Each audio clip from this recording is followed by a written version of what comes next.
Hello students. In this video lecture I am going to discuss about recursion. I believe that all of you are familiar with recursion since you have done some programs on based on recursion in the C++ lab. So we are going to repeat a lot of you are going to revisit lot of those points with some additional points from the theoretical perception of the recursion. And recursions are always related to iteration, because in any problem when there is a solution based on iteration is available, it can also be rewritten using recursion. So recursions and iterations are two alternate options to implement solutions for certain problems. And the problem that is which is ideal for implementing using either iteration or recursion are repetitive algorithms. So whenever we have to implement solution for the algorithms which are repetitive in nature, we have the two options of which is iteration and recursion. So what do you mean by recursion is that a process which calls itself. So when there is a recursive call of the same function by itself, then we call it as a recursive call.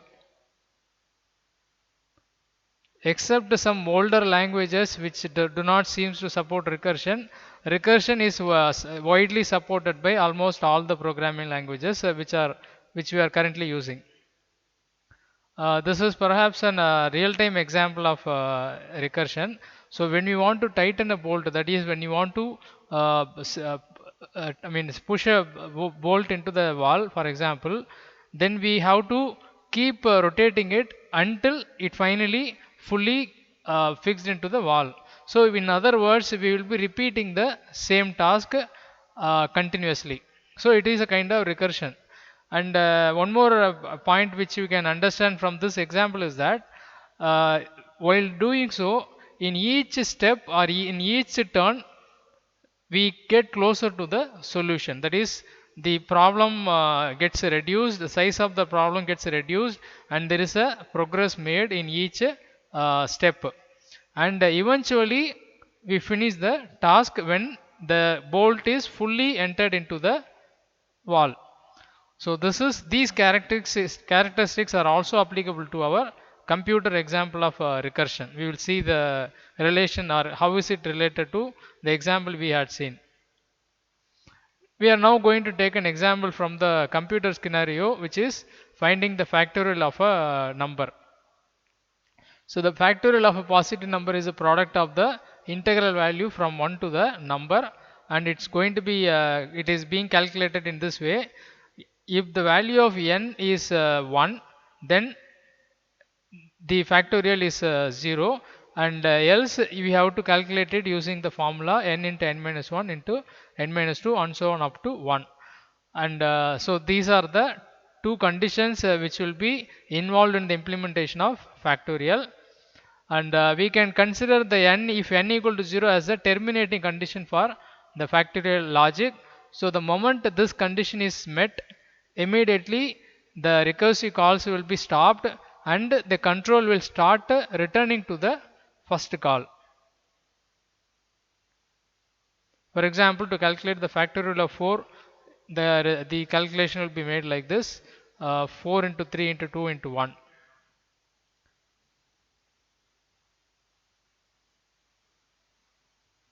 Okay, so when a repetitive algorithm is defined iteratively, if the definition involves only the parameters given for the algorithm. Say for example, if you want to sort a list of numbers, you are given a list and then you have to rearrange the numbers in the list. So it's all about modifying the list of numbers. In such cases, iteration is the natural option for implementing the solution. For example, linear search, bubble sort, they are all cases of best cases for iterative based solution. Whereas if the algorithm itself gets repeated, then we go for recursion. That is in fact the case for the example we are seeing now, factorial. So factorial, the algorithm itself can be called multiple times until it resolves into the final solution. So whenever the solution has got this characteristic that the algorithm itself repeats, then recursion is a option.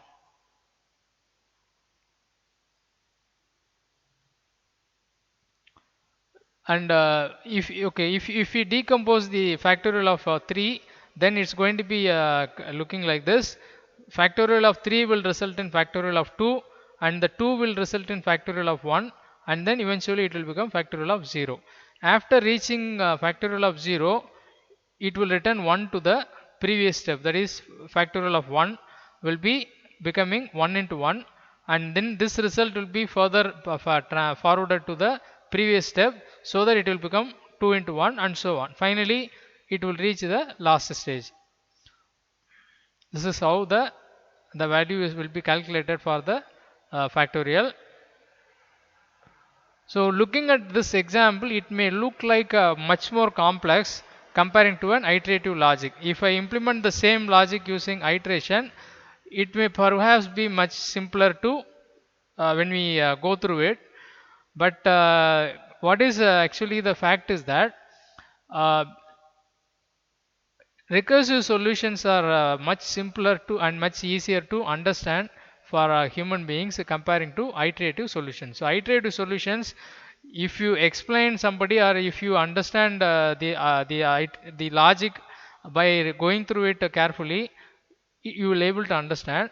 But recursive solutions are just by looking at it you can easily observe the logic behind the solution. So recursive solutions are human friendly comparing to iterative solution. But on the other hand, iterative solutions are computer friendly, which means they take lesser amount of memory for execution, and they take lesser processing time to complete the results.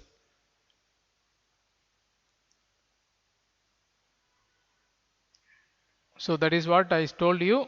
It is much easier and more elegant solution when we use computers. And these complexities of the recursive call, see, it's only for understanding the evaluation of the factorial. We have to, this particular hierarchy has to be understood.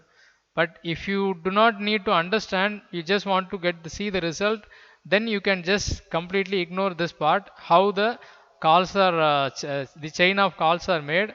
You don't need to bother about understanding that, because it's the responsibility of the computer to properly interpret these recursive calls. So we don't have to bother the users to understand the recursive calls.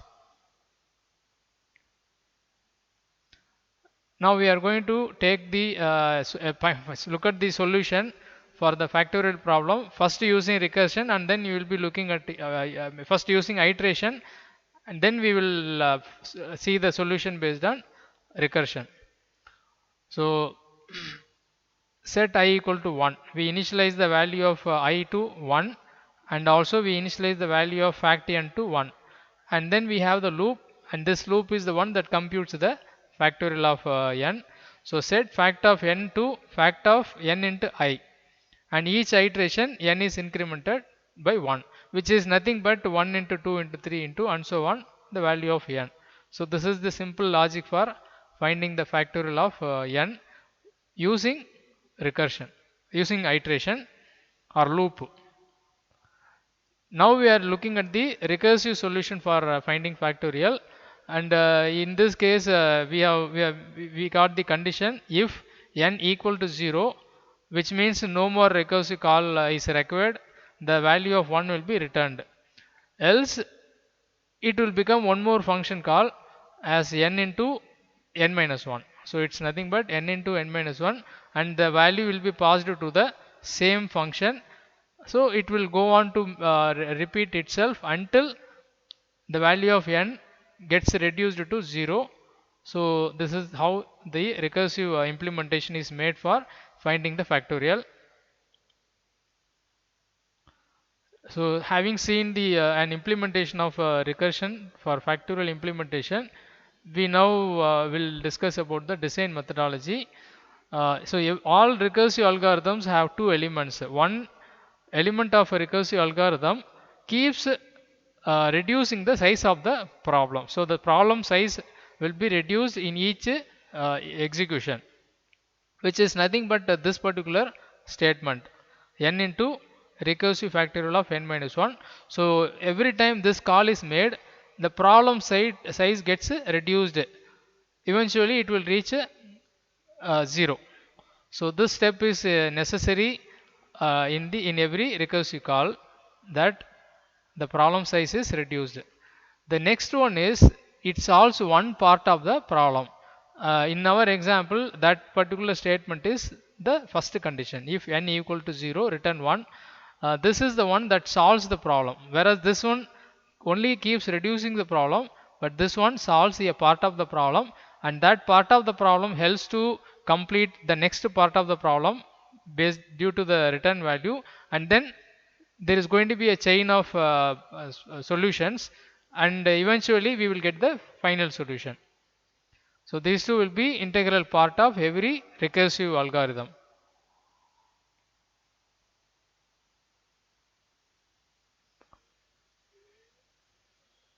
And now we are going to introduce a terminology called base case.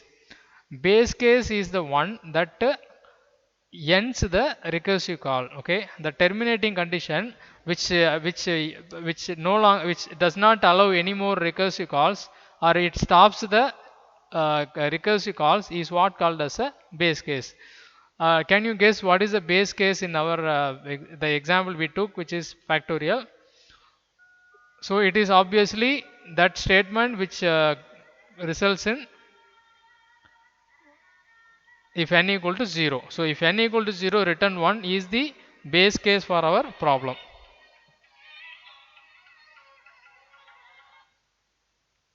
It is a base case for our problem.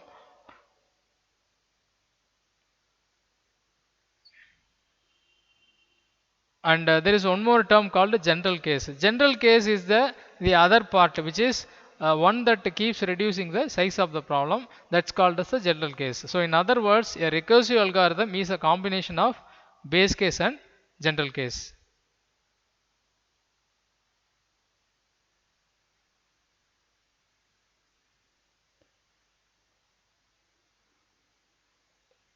Okay, now based on our understanding of recursion algorithm so far, we are now saying that the rules for designing algorithm is that it's essential that there should be a base case in every recursive algorithm, so that the recursion will end at some point of time.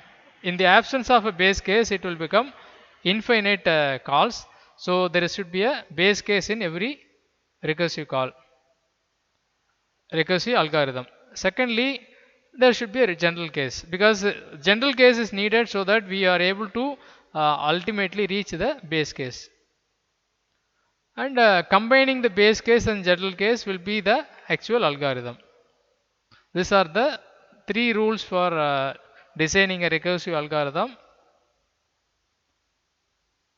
So we must be very careful in properly integrating the base case and general case, so that there is a natural progress from the initial problem, and reducing it gradually until it gets fully completed.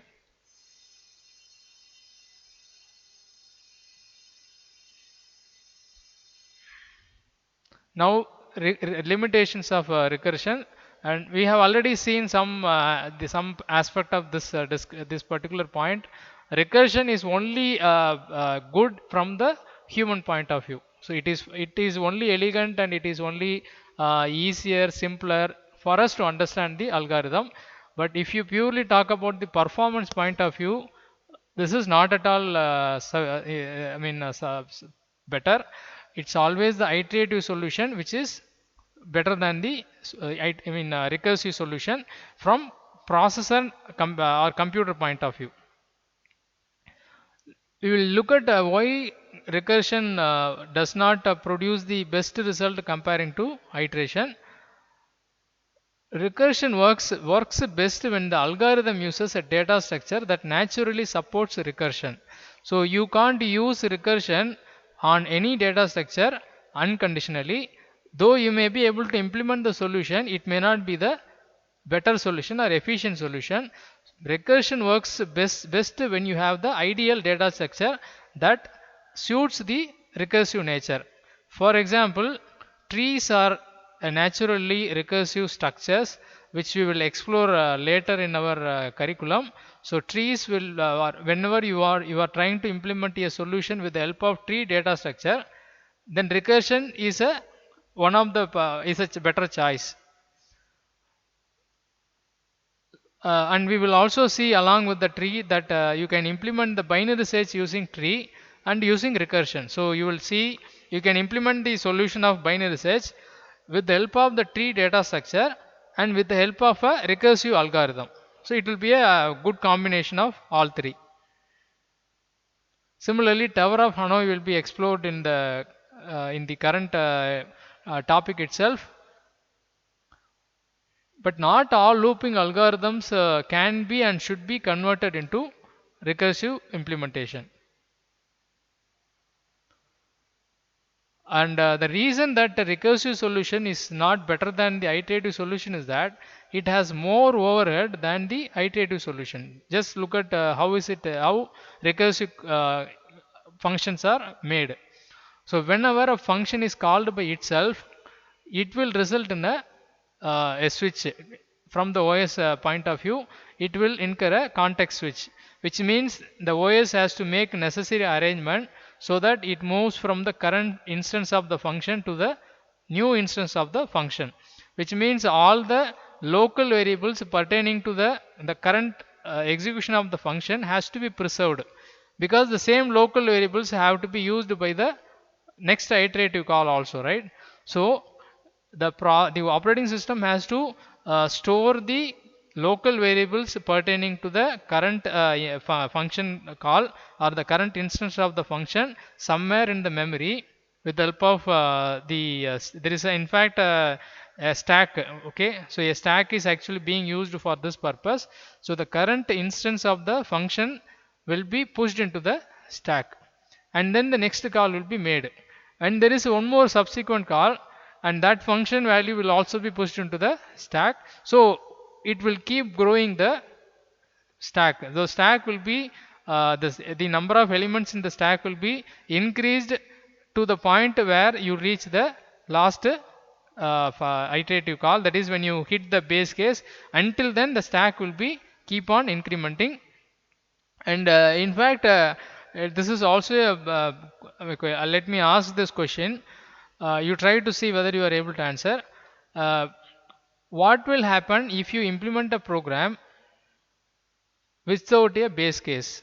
If you implement, let's say you write a C program for the factorial problem, but by mistake you missed the first condition, that is if n equal to 0, which you haven't given in the program. Obviously it will result in an infinite loop, but more than that it will result in a specific condition called stack overflow exception. You may not see this exception thrown in the C programming, but if you try it in Java, you will definitely see this, that there is going to be an exception called stack overflow exception. The reason for this exception is that just what I told you now. Every recursive call will keep pushing the current elements pertaining to the local instance into the stack. So all the local variables and the function arguments belonging to the current function will be pushed into the stack before moving on to the next recursive call. And once this particular step happens to be an infinite call, then the stack memory will be exceeding. So then the amount of stack memory will be filled, and there won't be any more stack memory left. That is when the operating system realizes that there is a violation being made, and so it will terminate the program, throwing the exception of stack overflow exception. So basically recursive solutions involve more processing time and also more memory. And so because of these two, it gets slower. The execution of the recursive algorithm will be slower than the iterative algorithm. So how do you choose finally whether you should go for recursion or not? if you answer for any of these three questions with a no, then you should avoid the recursive solution for those problems. Only if you are able to answer with yes for the questions, it may be considered to implement using recursion. Question number 1: is the algorithm or data structure naturally suited to recursion? See, you should, both the algorithm and the data structure should be suitable for recursive implementation. So if you say no to this question, then it is unfit for recursive solution. Secondly, is the recursive solution shorter and more understandable than the iterative solution? If it improves understandability of the algorithm, then also it's fine. Thirdly, does the recursive solution run within acceptable time and space limits? As I told you, recursive solutions will consume more processor time and memory, but if that additional consumption is beyond a certain limit, you should drop the plan of a recursive solution. You must you go for the conventional iterative solution. So these are three questions. Only if you answer for these questions with yes, it may be a better choice to implement using recursion.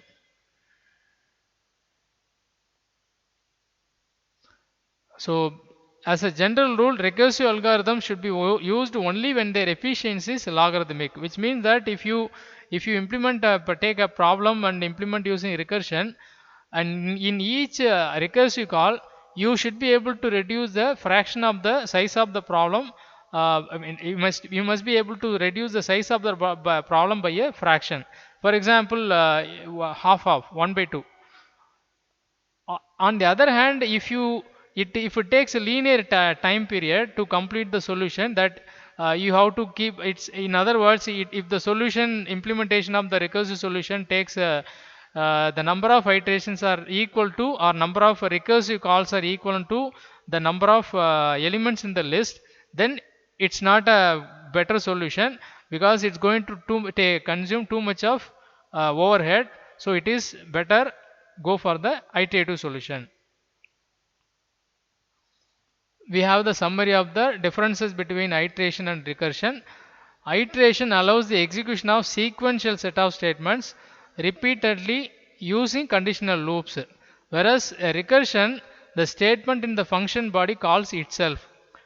The loops are controlled with the help of control variables or index variables. So only the moment the index variable is reached, then the loop will end. But in recursion, we have the base cases. So base cases are cases where which end the recursive call. And in each iteration of the recursion, the conditional statement is approached. We get closer to the conditional statement. Eventually, it will become false. Whereas in the case of recursion, we keep making a call to the function until it converges to the base case. In the case of a control variable, it is just a matter of a control variable getting incremented and keep checking that control variable. But in the case of recursion, it involves an expensive form of memory called stack memory to store the current state of the function before jumping to the next function call. A wrong implementation of loop will result in infinite loop, whereas a wrong implementation of recursion will result in no base case, but the net result will be same, that is, it will become infinite. And finally, iterations are faster comparing to recursion. And one more point I would like to add, which is not listed here, is that iteration is needs you to know clearly how many iterations it is going to be taking. So for solutions where you know clearly how many times you are going to execute, iteration is a obvious case. But with recursion, you can't clearly predict the number of iterations, because in iteration you mention the starting value and the final value. But with the recursion, it depends upon the given algorithm and the given input. Accordingly, the number of recursive calls will differ.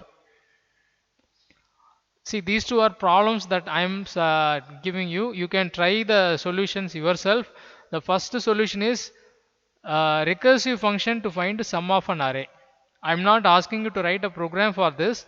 You just try to implement the algorithm for this particular problem. How to implement a recursive function to find sum of an array. Similarly, recursive function to reverse an array. You can take this as a self practice and see whether you are able to write the algorithm precisely as per the pseudocode format. We are now going to see one more example. So far we took only the factorial example for the entire discussion. Now we are now going to start seeing other examples. So in fact we have completed the theoretical discussion of recursion. Whatever points needed to be said about recursion all have been said. We will just be going ahead with the with some more examples for recursive solutions. The first example is too simple. It's called displaying the reverse of a keyboard input. So it's like you take some string as input from the user and just display it in reverse order. And for that you have to implement a recursive solution. That's all. So assume that we are reading data from the keyboard and need to print the data in reverse, and it should be obvious that the to print the list in the reverse we must first read all of the data. See, if you want to print the characters in the same order in which they arrive, you can read one character and display, and you can read another character and display that. But if you want to print it in reverse order, you can't display them instantly. You have to first capture everything into a buffer. Once you got all the input, then you can print from the reverse order. So now we have to identify the base case and the general case as a formality of recursive implementation. So the base case in this example is very simple. We reach the last piece of data. So the last input, when we reach the end of the input, that is what the base case. And general case is we read the next piece of data. So we keep progressing. We keep moving from the full problem to sub problems, which means we keep read the next piece of data. So this we already answered. When do we print? We only print it at the end. Otherwise we can only print it in the same sequence, not in reverse. This is the algorithm. So algorithm print reserve if end of input. So if this is the base case, if you have finished the input, then return, else print reverse of data. So you know what will happen, that this data will be pushed into the stack continuously, and when you reach the last data, which is the base case, the data will be taken out of the stack and that will be printed. And you also can notice one more thing here is that the reason that this value gets printed in reverse order is because of the nature of the stack. So stack is last in first out data structure. So the last data that is inserted into the stack will be the first one to come out. So naturally the last input from the user will be the first one to get printed on the screen. So this is how this print reverse works to print the data in reverse order. This is the base case and this is the general case. And this also I think I kind of addressed this, that is the role of local variables. So whenever you declare local variables in the function which is actually implemented as a recursion, there will be multiple instances of the local variable created for each of the function calls, and that the stack is going to be used for this purpose. So if you make the first function call, there will be one set of local variables created for that function, and when there is a recursive call, those local variables pertaining to the current call will be pushed into the stack, and a new set of memory will be allocated to the next set of local variables for the new instance of the same function. This is the nature of the local variable implementation under recursion. So even though you have declared only one variable, at runtime the memory allocation will be multiplied by the number of recursive calls.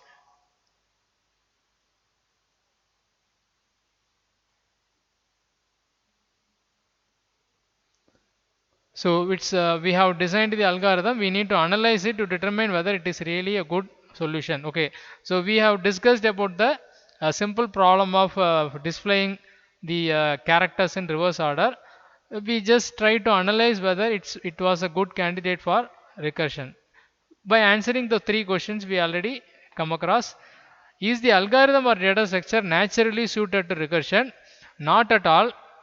That this particular algorithm do not have the tendency of calling itself. We just deliberately made it to be recursive. So the answer is no. It's not a logarithmic algorithm. It's more of a linear algorithm. Secondly, is the recursive solution shorter and more understandable? For that the answer can be yes. This is true for any recursive solution. Any recursive solution will be shorter in terms of number of lines comparing to the iterative implementation. Does the recursive solution run within acceptable time and space limits? So in the number of iterations in the traversal of a list can become large because of the algorithm as a linear efficiency, not logarithmic efficiency. So it may take O of n for completing the result. So here also the answer is no. So basically the verdict is, we thus see that the answer to two of the three questions is no. So we should not go for recursive solution for this particular problem. So in this way we should be capable of determining whether for a given solution, for a given problem, whether recursion is the best solution or not. At least we should be able to say that recursion is not going to be too bad for the given problem. The next example is going to be finding the greatest of common divisor. So for that also you are familiar with the logic, which is finding GCD is if A equal to I mean if the value, if the greatest value is A, then okay, if B equal to 0 then A will be written, if A equal to 0 then B will be written, else the result will be GCD of B comma A mod B. So this is the logic for the calculation of GCD. It's much easier to convert this into an algorithm like this. If B equals to 0, return A. If A equals to 0, return B. If none of these conditions are true, then return GCD of B comma A mod B. Let us try to identify the base case and general case. Actually, in this example, there are two base cases. Either B equals to 0 or A equals to 0. Both are treated as base cases in the given problem. And the return GCD B comma A mod B is a general case. This is the one that keeps reducing the problem size. And these are the two statements which will end the recursive call. The next problem we are looking at is also something that is you are familiar with, finding the Fibonacci of numbers. And you know the formula for calculating the Fibonacci. So then the sum of the previous two numbers. You have to find the sum of the previous two numbers. So to start a Fibonacci series, we need to know the first two numbers, which are 0 and 1. And that is also the base case.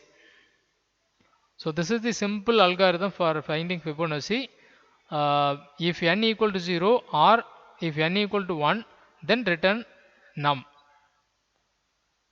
Else return fib of n minus 1 plus fib of n minus 2. So this is the algorithm for Fibonacci, which is made using, which is done with the help of recursion. So it is actually expanded like this. If you want to find out, for example, the fib of 4, then the problem gets divided into two. In fact, recursion is also called divide and conquer approach. In data structures and algorithms, we are classifying the solutions into different solution categories, like divide and conquer, greedy, dynamic solutions. So this particular solution based on recursion is called divide and conquer because it keeps dividing the problem into sub problems and solving the sub problems to get the overall result. So it's called a divide and conquer. And that is clearly evident in this statement. We take the fib of 4, break it into fib of 3 and 2, and fib of 3 is further divided into fib of 2 and 1, and then it becomes fib of 1 and 0. So these two will be computed as the result will be calculated. uh, so the 0 and 1 will be 1 plus 0, then it will be returning to the previous statement. So it's 2 plus 1, and it will go further till the last stage. So in this way we can implement the Fibonacci function, and these are the number of calls based on the input value. Let us say if you pass a 20, if you pass a 6 as the number for which you want to display the Fibonacci, then it will incur 25 recursive calls to get the result. So these are some of the examples of recursive implementations. So in this video lecture we discussed about what is a recursive function, or what is a recursive algorithm, how is it different from iterative algorithm, and which one is superior, and when to go for recursion and when you should not opt for recursive solution, and what are base cases and general cases. And we saw a number of examples starting from Fibonacci, factorial, and displaying the characters in reverse order. So in the next lecture I will take some more examples for recursion. In fact, those examples are relatively larger examples for which you have to focus and understand clearly. Thank you.